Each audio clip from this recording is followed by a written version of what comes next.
Today we're going to be doing a follow-up to a couple of the other Gladiator videos we've done. If you're interested in learning more about the Premier versus Ready to Assemble, we talk about some of the workbenches as well. Check out some of the links above. I go into a lot more detail in those videos talking about the differences between the two. In this video, I'm going to show you how I can very easily assemble one of these. The model we have here is the extra large gearbox. This is the 48-inch wide version. There's various different sizes of these, but from a width standpoint, this is the largest one Gladiator makes at the time of this video. In regard to some of the tools that you're going to need here, you need a Phillips screwdriver, 1/2-inch wrench, and a 3/8, or you can use a ratchet and socket. Also, you need a level. And in regard to these hex bolts, they do include this hex key over here you can use. What you typically use is just this 3/16 that I hook it up to my ratchet. It just speeds the process up a little bit. But if you don't have that, you can also just use that included hex key.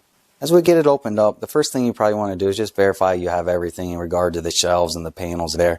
To be honest, I don't think you have any problems with that. I've been ordering this Gladiator Garageworks, cabinets, workbenches, etc. for the last 15 years. I've never had a single bolt, panel, or anything missing. In fact, a lot of times they give you extra bolts and screws just in case you need them. But as you can see, when you lay them out like this, you can get an idea of how easy you can assemble this. Because over here you just have your doors, there's your top and bottom, there's your shelves, there's your back panels, and there's your sides. So what you typically do is just lay them out like this. It helps you organize and put this thing together a lot easier. So let me start with showing you what you got to do to get this set up. To get started, you're first going to assemble the outside cabinet frame. And just pay attention to the stickers on all four of these panels. You need to make sure that arrow is pointing up. And also you're going to notice on this panel on the bottom, which is going to be your P2, you need to make sure you have the opening on the bottom, because that will allow you to have the inside shelf inside the cabinet there to be flat. Then outside you're just going to have two P1s, and then you're going to have a P3 up top. Once you get it sitting like this, just push them together, and we'll go ahead and connect all four corners. So we'll first push our cabinet together, and we'll start on the bottom here. You're going to take your F1,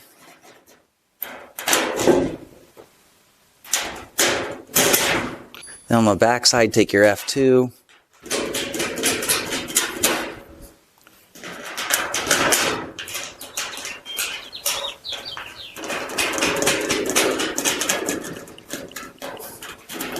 then just loosely tighten those, and we're going to do the same thing on all four corners. For the time being, do not put anything in these. We're going to do this after we get all four of these connected.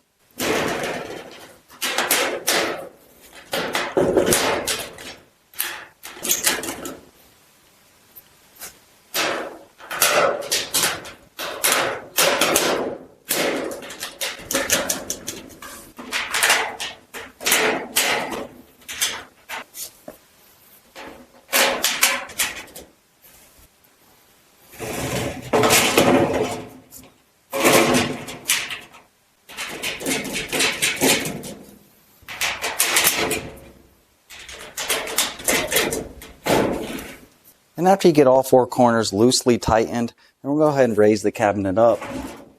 And we'll connect all four corners up here. So just again, take your F1 bolt and loosely tighten it for now on all four corners.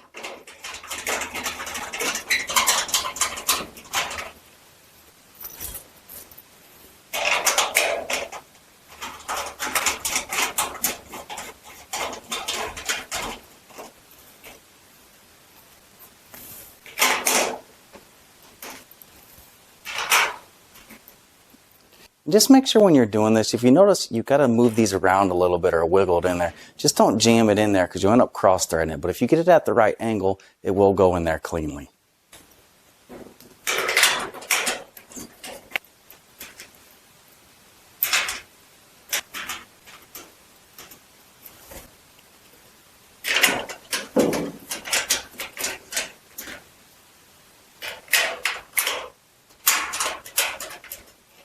Then repeat that same thing on the other side. Moving on to the back panels, first take your cabinet face side down, then you're going to take your P8, and then notice that arrow there. You want to make sure they're all in the right orientation going up, and we'll set them in place. And again, as I mentioned there before, just make sure these bolts are not fully tightened or you will not get these lined up. And don't be alarmed on the top here. There will be on occasion holes that aren't going to line up to this specific cabinet you're putting together. So on this one here, just make sure that one's lined up there. And we'll go ahead and we'll insert the F3 screws on all four corners there. And also just make sure when you're doing this, do not tighten these all the way until we get all the panels fully connected. then we'll go ahead and retighten all of them.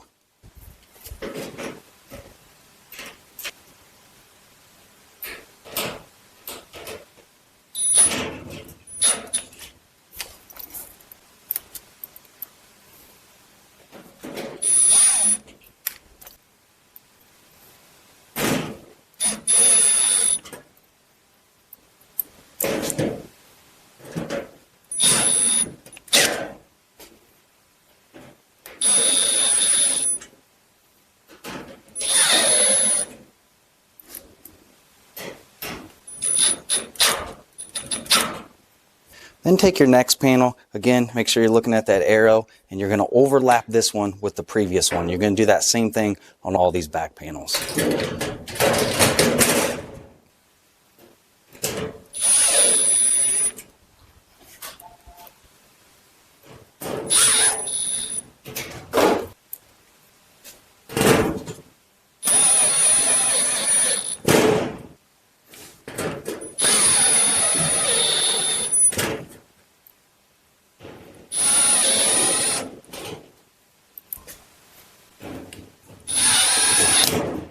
One comment here real quick, when you move on to your second panel and the panels down below, you're going to notice that the top and the bottom are going to have slightly different holes. So if you notice on the top here, you're going to do that one in the middle and over here. When you move on to these other ones, you're not going to do that one and this one here. You're actually connecting this one, then the ones on the side. Now, obviously you can't actually connect it here because you'll notice that hole's too big and it won't take these screws, but it's just something to pay attention to. On the top and the bottom, you're going to be doing a different hole lineup than what you will on the middle. Alright, so then finally the last panel here.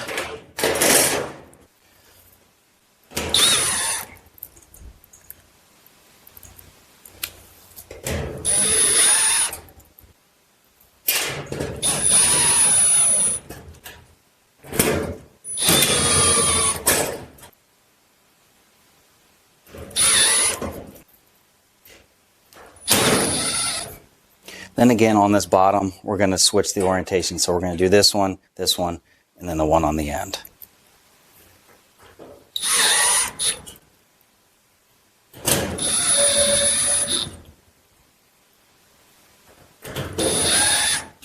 Alright, so after you get all those connected, we're now going to tighten up all these in the back. So what you want to do is first start with both of the sides, then you're going to do the top, the middle, then the bottom.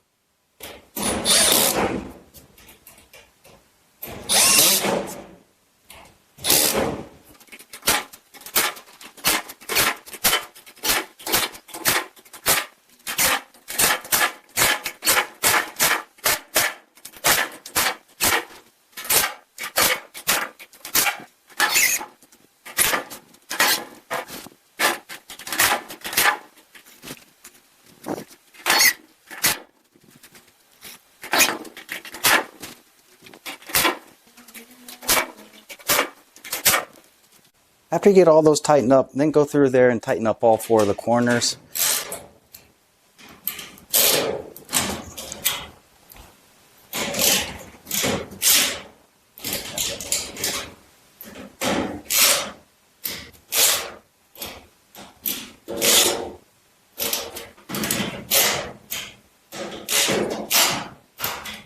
Next, take the 4 leveling legs and thread them in on the bottom.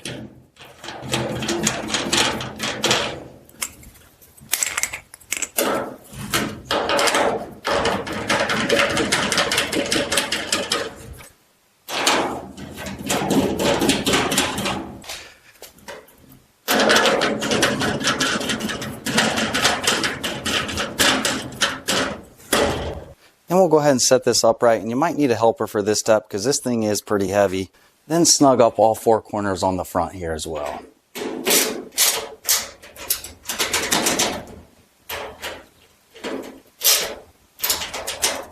And also tighten the 2 in the middle on all 4 sides. And if the gears are spinning in the back, typically I just hold your hand there and it'll tighten it up against the back of the panel.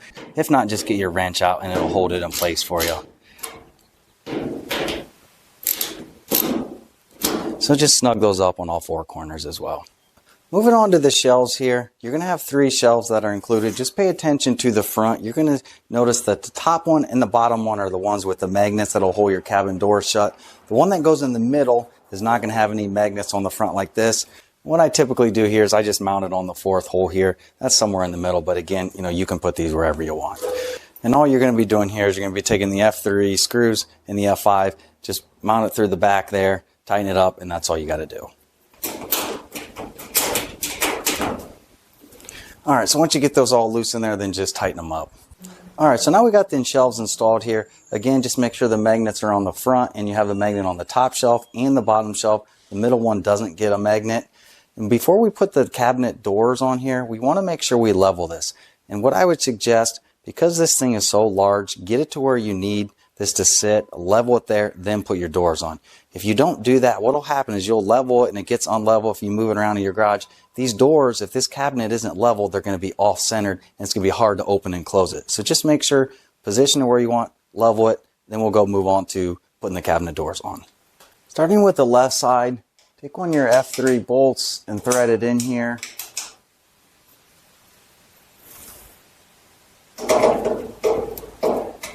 Then you're going to take the door that doesn't have the lock. This goes on the left-hand side. The cabinet door on the right-hand side is going to be the one that's going to have your lock on it. And take your door and set it in place there and just have it rest on that hanger. And go ahead and put bolts in the rest of these holes. Do not tighten them up all the way. Just put them in there loosely, because once we get both doors on here, then that's where we'll adjust it where we need it.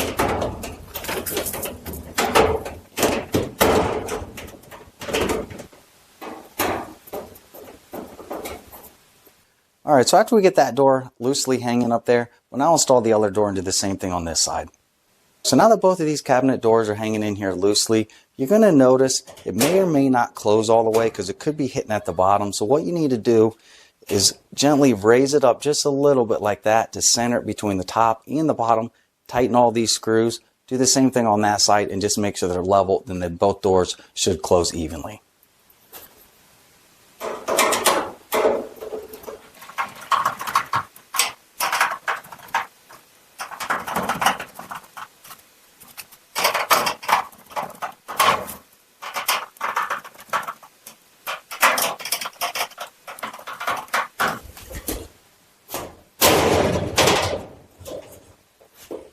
Just like that. So we'll do the same thing on the other side. Then after you get both sides tightened up, just verify everything closes and opens correctly. Alright, so here's our end result. And as you can see, it didn't take that much effort to get this thing assembled. And these look very nice once they're assembled. My advice, if you're going to get one of these, I know a lot of the stores that sell these Gladiator cabinets, sometimes they'll put them together free for you. My advice, don't do that. Transport this thing home yourself and put it together so you can ensure that everything's put together correctly.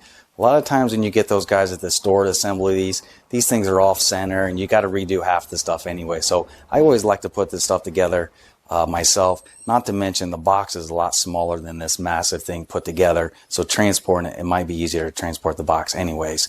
And if you've never used any of these cabinets, these shelves are very heavy duty. You can put 75 pounds on each one of these shelves. And I have various of these cabinets and I've had them loaded up with many tools and probably a lot more weight than even 75 pounds in them, and the shelves aren't bending at all. They've been holding up great for many years. So I would not be afraid to load these things up. I guarantee you it'll hold it. These are really nice cabinets. Yes, they're a little bit more expensive, but I definitely think these Gladiator cabinets are worth the money because these will literally last you a lifetime. Alright, so hopefully this video helped you out. If you're curious on how to put one of these together, and honestly after you do one of these, you could do the next one in half the time. They're pretty straightforward once you get the hang of it. If you're interested in learning more about some of these other Gladiator products, whether it's the wall cabinets, the drawers, the workbenches, etc. there, check out my other links out there. I do some other videos on talking about these Gladiator products and why I think these might be some of the best garage cabinets you can buy for the money. So hopefully this video helped you out. If it did, please give me the thumbs up. If you're interested in more content like this, please hit that subscribe. But again, I hope this helped you out. Thanks for watching.